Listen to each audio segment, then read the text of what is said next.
Alors, je m'appelle Jacqueline Herbin, épouse Roger Bonichon. Je suis née à Joigny le 31 août 1921.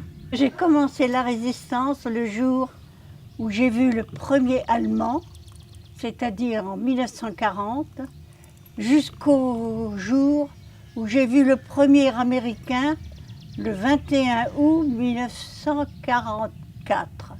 Et pendant 4 ans, j'ai fait 4 ans de résistance complète, sans une journée de repos. Nous étions en exode et nous avons été rattrapés par les Allemands sur la route de Toussy à Leugny. Et là, pour laisser passer les Allemands, nous nous sommes installés sur les bas-côtés du chemin. J'avais ma maman, mon petit frère, mon autre petit frère. Et puis à un moment donné, on regardait ces Allemands passer, fiers. À un moment donné, j'ai reçu une poignée de bonbons sur mes genoux. J'ai pris la poignée de bonbons, poum, je l'ai refichue sur la tête de l'Allemand qui me l'avait. Il m'a fait comme ça, il est passé. Ça a été mon premier acte de résistance contre les Allemands. Il y avait 5 minutes, je ne leur avais pas parlé, hein. Il y avait 5 minutes que je les avais vus. Ça a été, comment dirais-je, instinctif. Ça a été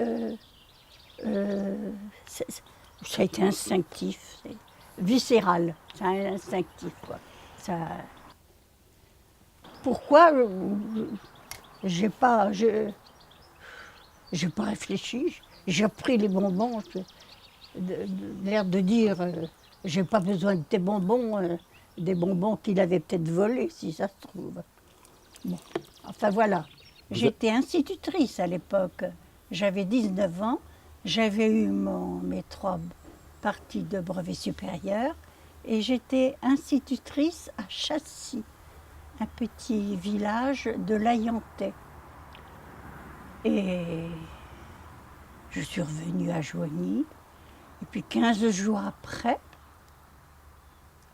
j'ai un de mes anciens vieux professeurs qui est venu me trouver et qui m'a dit, voilà, les Allemands veulent que nous ouvrions les classes. Est-ce que vous voulez bien vous charger d'une classe? J'ai dit oui, bien sûr. Alors eux, les Allemands, avaient occupé nos plus belles écoles, hein. Ils ne voulaient pas aller dans les anciennes casernes. À Joigny, nous avions 3 belles casernes, mais ils n'ont pas voulu aller dans les casernes. Ils avaient peur, je ne sais quoi. Alors j'ai donc fait l'école dans une petite ancienne école de Joigny. Puis voilà, j'ai eu l'inspection d'un inspecteur allemand. Il avait un rouleau de papier sous le bras et il me dit, mademoiselle, je viens vous apporter une affiche que vous voudrez bien installer dans votre classe. Ah, je lui dis, non monsieur, ça c'est impossible. C'est interdit de mettre aucune affiche à l'intérieur de l'école, à part les affiches de l'éducation nationale. Ah bon, bien, très bien, mademoiselle. Il est sorti et je lui ai dit, mais vous pouvez mettre dans la cour, ça ne dérange pas, sous le préau. Il est allé punaiser, enfin mettre des punaises à cette affiche. C'est cette fameuse affiche qui représentait un officier allemand avec un petit enfant dans les bras, un petit Français, et nous... je ne sais pas ce qu'il y avait décrit, nous vous protégeons, nous sommes vos amis, bref. Bon, puis le voilà parti. Et alors, moi j'ai enlevé les punaises du haut. Alors l'affiche, elle s'est retrouvée à l'envers, évidemment. Le lendemain, à l'heure de la récréation, il est arrivé, il a jeté un coup d'œil, il a vu l'affiche, il m'a regardé, et puis il est parti. Je ne l'ai jamais revu. Une fois, j'ai été appelée au tribunal. Et là, le juge français m'a demandé de bien vouloir signer le papier, la fiche qui avait été envoyée par l'inspection académique, certainement. Alors on me demandait si j'appartenais à un mouvement comme le Croix-Rose, vous voyez,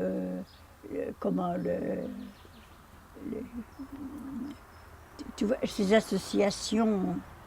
Alors moi, je n'ai jamais fait de politique ni rien. Et puis en bas, il y avait vous voudrez bien signaler à l'inspection académique le nom de vos élèves israélites. J'ai dit quoi? Le nom, mais j'ai dit mais non, mais j'en sais rien si j'étais élève israélite. Moi je leur apprends à lire et à écrire, mais je n'ai pas à savoir s'ils sont blancs, noirs. Ah non!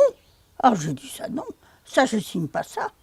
Alors le juge m'a dit, mademoiselle, vous ne voulez pas? Ah non, je n'ai pas lieu de donner le nom de mes enfants israélites, je ne les connais pas, non, je refuse. Alors je ne sais pas ce qu'il a écrit, a refusé. 15 jours après, j'avais ma lettre de démission, l'inspection académique, que je ne faisais plus partie de l'éducation nationale. Alors je suis rentrée au PTT. Et alors là, j'ai rendu beaucoup plus de services que si j'avais été institutrice. Parce que là, j'ai pu connaître des camarades qui étaient dans les postes, qui ont pu installer des lignes. J'avais un tas de... Et alors, quand mon père est rentré, je lui ai expliqué ce que je faisais. Je faisais évader les prisonniers français. À Joigny, il y avait à peu près 2 000 à 3 000 prisonniers français. Et un jour, j'avais reçu une lettre d'un garçon, instituteur, en me demandant de bien vouloir leur apporter ce que j'avais. De la salade, je me rappelle. Salade, du tabac, enfin tout ce que je voulais. Alors je dis à maman, qu'est-ce que je fais? Ben, elle me dit, vas-y, va voir. J'y suis allée. Et là, j'ai commencé alors à pouvoir faire évader les prisonniers. Et notre maison était bien placée parce que le fond de notre jardin donnait sur la caserne. Et par les fenêtres, ils pouvaient aisément sauter de la fenêtre dans le jardin et passer. Alors j'avais peint le portail en blanc pour qu'il ne se trompe pas parce que tous les autres portails des jardins avaient la même couleur que le mien. Alors moi je l'avais peint en blanc. Et puis j'ai pu faire évader comme ça, je ne sais pas combien, j'en sais rien. Et puis on a commencé à monter le groupe Bayard, à attaquer. On était un groupe de sabotage, hein, on sabotait. On ne faisait que du sabotage. Il n'y avait pas grand-chose à faire, hein. Surtout qu'on n'avait pas d'armes. On n'avait rien, pas d'argent, pas d'armes. Et on a commencé comme ça, alors à saboter les camions, à barboter une chose, à leur barboter les vélos. Alors, quand ils allaient au restaurant, bon ben, on barbotait les casquettes des officiers. Voilà, ça bardait. On a volé le vélo du vaguemestre. Vous voyez, des petites choses de rien du tout, mais qui agaçaient les Allemands. On avait tous un prénom qui commençait par notre nom. Par exemple, mon père, Herbin, était devenu le commandant Hubert. Moi, je m'appelais Liliane. Lilian, L-I-L-I-A-N. Parce que je vais vous dire, ça c'est la faute de mon père, hein. Comme toutes les jeunes, on avait des fans au théâtre et puis au cinéma. Et bien moi, j'avais comme fan, j'avais Liliane Harvey à ce moment-là, une américaine qui s'appelait Lilian. Et bien mon père m'a dit, puisque c'est ça, et ben tu t'appelleras Lilian. Et je me suis appelée Lilian. Je n'ai jamais eu peur, parce qu'on était tellement prévenus, notre père nous avait tellement dit que de toute façon, vous serez arrêtés. Un jour ou l'autre, vous serez arrêtés, parce qu'ils étaient trop après nous. Et on s'y attendait. Et le jour où j'ai été arrêtée, le jour où ils m'ont interrogée, ils m'ont battu, ils m'ont craché dessus, moi, on n'a rien fait. Et le jour où le commandant Haas, le fameux commandant Haas, qui était chef de la Gestapo de Lyon, m'a interrogée dans son pavillon, dans sa villa, que je suis partie en voiture avec 2 Allemands, bah, j'ai dit, il m'emmène me fusiller. J'ai dit, ça y est, il m'aime. Mais je n'avais pas peur, pas du tout. Il y en a des bonnes femmes qui auraient crié, qui auraient dit non, je ne veux pas, mais non. C'est vraiment le hasard. Il y a une dame, je partais travailler à la poste, je travaillais à la poste. Elle m'appelle, elle me voit sur le chemin. Elle me dit, Jacqueline, viens, j'ai quelque chose à te dire. Oh, qu'est-ce qu'il y a, madame? Alors, elle me dit, eh ben, monsieur Vautier vient d'être arrêté en allant à la boulangerie. Tout le monde en parle à la boulangerie. Et puis quand je suis passée sur le pont, il y avait le camion des Allemands qui était devant monsieur Marot. Oh, je lui dis, merci madame Leboeuf, rentrez vite chez vous. Puis je suis partie vite le dire à mon père. Je lui ai dit, papa, on vient d'arrêter monsieur Vautier, on vient d'arrêter monsieur Marot. Bon, ben, il m'a dit, écoute, sois calme, retourne à ton travail. Quand tu vas passer dans la rue, si tu vois au carrefour quelqu'un qui te semble bizarre, tu te mouches. Et effectivement, il y avait mon Étienne qui était là. Et je me suis mouchée. Et c'est comme ça que mon père a été sauvé. Sinon, il était arrêté. Ah, on en a fait, hein. Je mettais mon violon sur le vélo. Ça me servait de... Si j'avais été arrêtée, je pouvais dire que j'allais faire un gala dans une ferme avec mon vélo, mais mon violon. Moi, j'ai fait ça que par patriotisme, rien d'autre.